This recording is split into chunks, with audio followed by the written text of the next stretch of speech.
bahay, maging maamo o wala.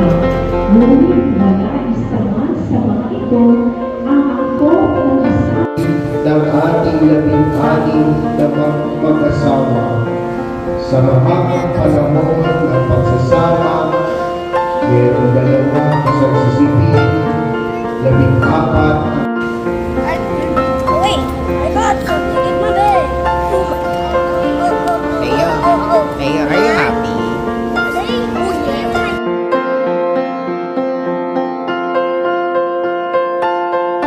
sa mga babaeng ikakasal, sasagot po kayo.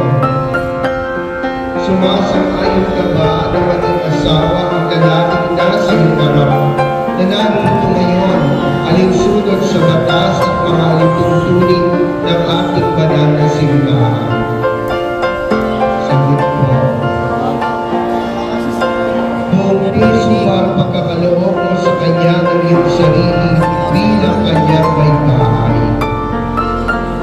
Nakalaan ka bang malugatin sa piling niya ang pananagutan ng buhay may kasama?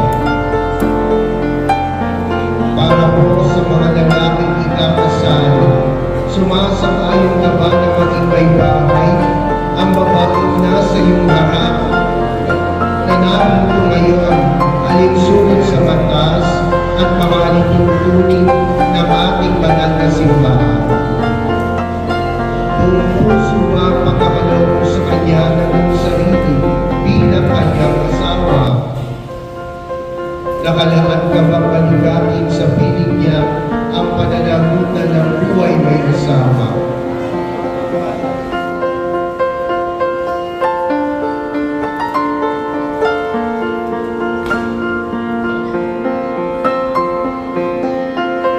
Magtitinig po yung pangalan ng iyong misis.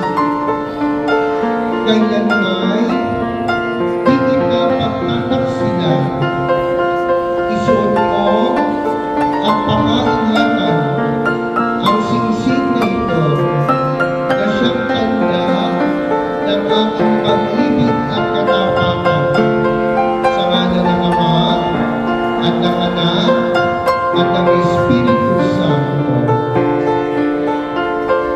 Isuot na po ang mga mister. Kailan